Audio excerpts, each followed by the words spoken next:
За сайн мэцхан шинэ өглөөний минь та бүхэндээ зөвий зүйлээ булангаараа уян тэнгийн дээрлэхлийн талаар мэдээлэл хүргэхээр бэлдсэн байна. За тэгэхээр нөгөө уян тэнгийн дээрлэлт гэдэг ойлголтыг бид яг ямар шалтгааны улмаас ярих шаардлагатай болж байгаа вэ гэхээр дээрлэлт гэдэг зүйл яг бидний амьдралын салшгүй ингээд хажууд ингээд яваад байгаа чимээгүй өнгөрөөд байгаа юм асуудлууд болоод ийн гэж үзэж байна. За тэгэхээр боловсролын яамны юм судалгаа байдаг бахна. Монголд хүүхдийн эрхийг хамгаалах талаар юм судалгаа хийгдсэн. Тэгэхээр энэс нөгөө нэг 13-аас 17 насны хүүхдүүдийн 4 хүүхд тутмын нэг нь дээрлэлтэд өртдөг гэдэг юм судалгаа гарсан байдаг байна. Тэгэхээр нөгөө бидний хувьд бол дээрлэлт гэдэг зүйл хажууханд ч юм уу, дэргэд ч юм уу, сургуулийн орчинд ч юм уу ингээд байнгын давтагдaltaй ч юм уу байж магадгүй гэдэг үүднээс дээрлэлт гэдэг сэдвийг ярих хэрэгтэй болчиход байгаа гэсэн үг. За тэгэнгүүт дээрлэлт гэж яг юу юм бэ гэхээр дээрлэлт гэдэг бол бидний нөгөө нэг юм давмгайлсан тийм өөрийгөө ингээд ийм сөрөг зан үйлийг хэлээд байна гэсэн үг л дээ. Датаархуу байдал ч юм уу, дарамгайлал, төрөмгийлэл зан авирыг ингээд гаргаад байгаа байдлыг хэлээд байгаа гэсэн үг.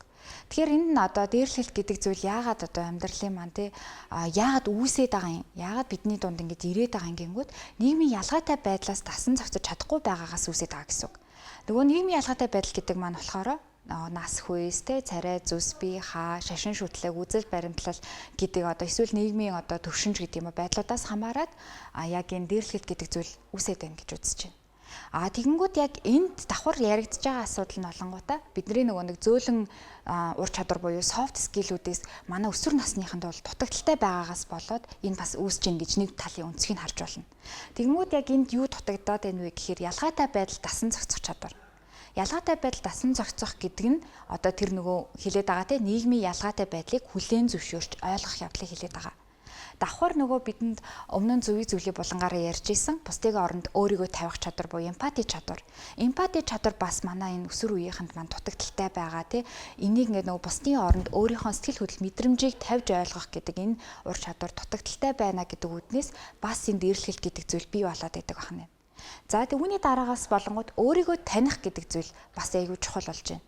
Хүүхдүүд маань яг өөрийнхөө зан үйлийг, өөрийнхөө зан чанарыг, давуу талыг, сул талыг ингээд мэдэж таньж чадахгүйгээсээ болоод өөртөө итгэх итгэлгүй байгаагаас үүдээд бас дээрлэлт гэдэг зүйл рүү бас явж орох магадaltaй байна гэсэн үг. Тэгэхээр энэ ур чадваруудыг бас ингээд суулгах, эцэг эхчүүд маань цаашдаа ярилцах, эсвэл сургуулийн хөтөлбөрт энийг бас авч үзэж ярилцах хэрэгтэй байна гэдгийг бас эндээс харж байна. За тэгэнгүүт дээрлэлтийн төрлүүд гэж байдаг. За дээрлэлт гэдэгэнгүүт ихэвчлэн нөгөө нэг зодох, зохих энэ байдлуудаар ерөнхий ингээд харагдаад идэг боловч бас цаана яг энэ үед чинь нөгөө сошиал эрчимтэй хөгжиж байгаа энэ үед сошиалар дарамтлах, үг хэлээрээ ч юм уу эсвэл дохой зангаагаар ямар нэг эможигоор ч юм уу ашиглаж ингэж дээрлэлтийг хийдэг болчихсон байна. За тэгэнгүүт энд бас нэг энэ дээрлэлтийн төрөл дээр ерөөсөө анзаарагдахгүй ч юм уу бас тэр болгон хүүхдүүд маань мэддэггүй асуудал нь гадуурхалт гэдэг зүйл. Үл тоох ингээд нөгөө хамт ангийнхаа нэг хүүхдийг жигээд ингээд харьцахгүй орхиод илт ингээд нөгөө хүүхдийн юм ганцаардуулсан мэдрэмж төрүүлээд ч юм уу эсвэл яг сошиалаар ингээд харьцахгүй блок хийх гэдэг асуудлууд бол ингээд яваад байгаа нь ганцаардуулаад байгаа нь цаанаа дээрлэлтийг хийгээд байна гэсэн үг. Тэгэхээр энэ бол бидний хувьд нөгөө мэдээгүй байсан дээрлэлт гэдэг зүйлийг яг юм биеэр үлддэг эсвэл ямар нэгэн байдлаар хоч өгдөг, шоолдог гэдэг байдлуудаар хүлээж авахаас илүү бас давхар үл тоох гэдэг зүйл бас дээрлэлт юм байна. За тэгэнгүүт энэ ам хэлээр ингээд дээрлэх гэдэг бас ойлголтууд дээр өсвөр үеийнхнээс асуусан л да сургалтынхаа явцад. Тэгэнгүүт нөгөө ам хэлээр дээрлэх гингүүд тоглоом хийж байгаагаа дээрлэлт хийж ин гэж ерөөсөө мэдэхгүй байдаг. Магадгүй ингээд нөгөө хүүхдийгээ хамт найзалж байгаа найзаагаа ингээд бүдүүнээр нь ч юм уу туранхайгаар нь ч юм уу ямар нэгэн бие бэлтрийн асуудлаар нь ч юм уу ингээд дээрлэж хоч өгж тоглох нь нөгөө магадгүй тоглож байгаа тэр процесс нь өөрөө тийм тухайн үедээ хөгжилтэй байж болох ч гэсэн нөгөө сонсож байгаа хүүхдэд маань ямар мэдрэгдэх бол гэдгийг бас хүүхдүүд маань бодож үзээгүй. Тэгэнгүүт дахиад нөгөө бусдыг ойлгох чадварын талаар яриад байна.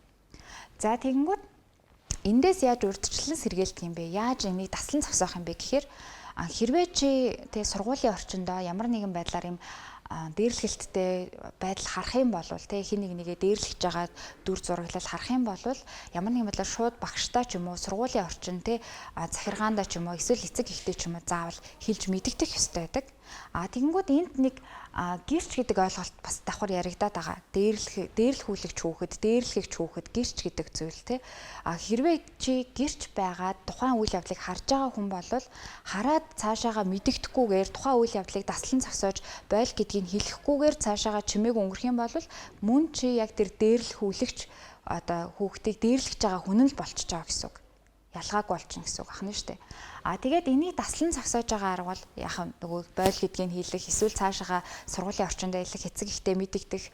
За одоо өөрөө дээрлэхүүлэгч хүүхэд бол бас шууд ингээд тэгжэн ингэж хэлж чадахгүй байгаа нөхцөлд бол бага насныхан ч юм өсвөр үеийнхэн ч юм уу нэг бол захиа бичиж болно те багштай ч юм уу. Тэгэнгүүтээ эсвэл зургаар ч илэрхийлж болно. За тэгээд үүнийг яаж бүр цаашдаа ингээд урьдчилан сэргийлэх юм бэ гэхээр сургуулийн орчинд энэ талаар мэдлэг мэдээлэл илүү сайн тараах хэрэгтэй тий. Одоо дээрлэлт нь ийм байдаг байх нь болохгүй юм байна гэдгийг хүүхдүүдэд угаасаа сайн ойлгуулад мэдээлэл хийгээ мэдээлэл өгөөд сургалтынхаа орчинд ингээд бас яванд яриад явах юм бол хүүхдүүд энэ байдлыг болохгүй байна гэж үзээд сүүлдээ энийг ингээд засаж залруулдаг арга хэмжээр орно гэсэн үг. Мөн дээрээс нь сургалтынхаа хөтөлбөрүүдэд энэ ялгаатай байдалтаас нь зогцоох, эсвэл бусдыг ойлгох, нөгөө харилцааны ур чадварууд те бусдыг хүндэтгэх гэдэг энэ одоо ур чадваруудын талаар мэдлэг мэдээлэл өгсөн сургалт орсон, хүүхдүүдийнхээ хүмүүжил рүү илүү анхаарсан тийм одоо үйл ажиллагаа хийж эхлэх юм бол бас энийг урьдчилан сэргийлж чаддаг байх нэ. За тэгэнгүүт эцсийн одоо яг үр дүнд эндээс бид юу харж байна вэ гэхээр манай өсвөр үеийнхэн эсвэл одоо энэ нийтдээ одоо дээрлэхэлт өртөж байгаа эсвэл дээрлэхүүлж байгаа, дээрлэхэлт эсвэл өөрөө үйлдэж байгаа хүүхдүүд маань ер нь бол тий бусдыг хайрладаг, өөрийгөө хайрладаг хүн байгаарэ гэж зөвлөж байна. За анхаарал тавьсан явдал баярлалаа.